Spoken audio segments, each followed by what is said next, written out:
I've always been a stress eater. My grandmama had always had an old country store, and we could just go in there as kids and get whatever we wanted. In 1996, she was shot and killed in her store. And the people shot her for $50 and a little vial of honey bear honey. That's all they got.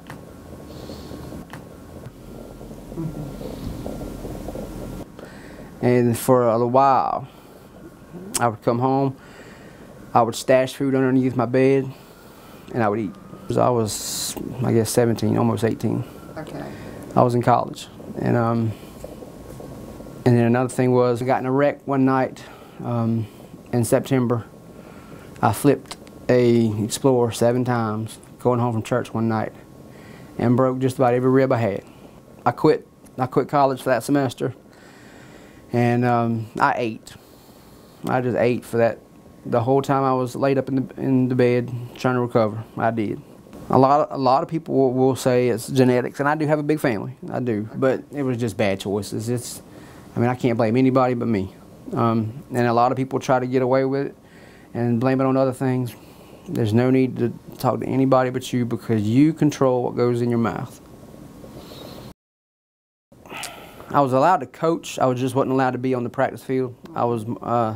The district said I was more of a liability than I was help. And so they told my head coach to tell me that I could not be on the field, and I could not be on the field at game day. Had to coach from the press box. And that was taking something away from me that I love. I mean, that's my joy. I could only do exactly what I absolutely had to do. I got up as late as I could. I went to school. I sat behind my desk to teach. I never moved. Couldn't. Kids kind of took pity on me. They could have had a rough shot over my classroom if they wanted to.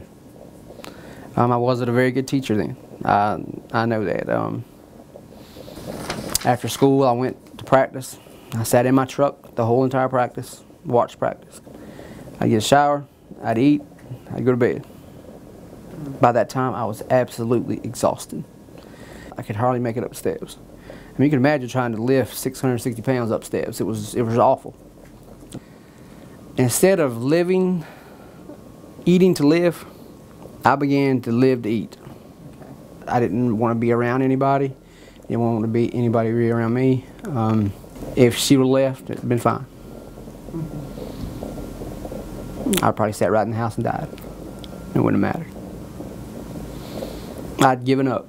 I really had.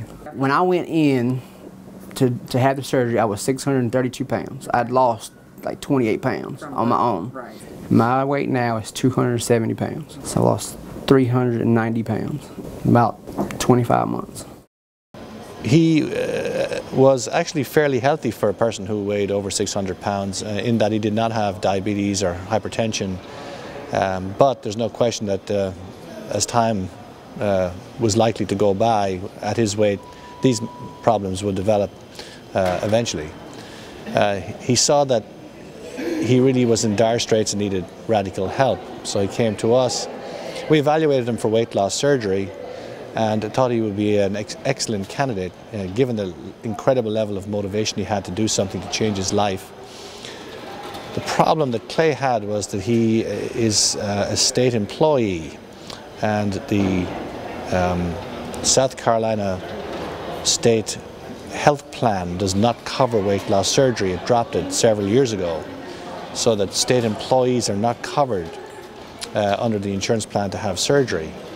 It was pretty evident post-operatively that Clay was not going to let the people in Hemingway down, those people who'd raised money for him, so he worked extremely hard to get his weight off and made incredible progress. We saw him back in the clinic for his clinic visits, and the weight was just dropping off him, so much so that about a year after his surgery he had dropped close to 300 pounds. It became evident, however, one of the last times he was in clinic, that one of the things that was going to hold him up tremendously in terms of his future progress was the massive amount of skin and fat that he had hanging down from his abdomen particularly, which impaired his mobility, his ability to get up and get down, his ability to get around, his ability to get into a chair. Clay went to visit with him, Dr. Schimpf, and Dr. Schimpf thought that he would benefit tremendously from what's called a circumferential body lift and paniculectomy. This operation entails taking off the skin, fat around the abdominal wall, the lower abdominal wall. Clay and the plastic surgeon informed me that they'd taken about 50 pounds of excess skin and fat off his abdominal wall and from around his waist. This was a landmark time for Clay because for the first time in many years, probably since he was a young teenager, he was now under 300 pounds, at 270 pounds. There's no question that this man, who is in his 30s now, will have a much brighter future, having lost well over 300 pounds. Number one, before you do anything, before you do the gastric bypass, before you do the lap band, before you consider any of that, is you have to ask yourself, are you ready for it? Are you ready to change your whole entire life? Because if you're not, it's not going to do a bit of good.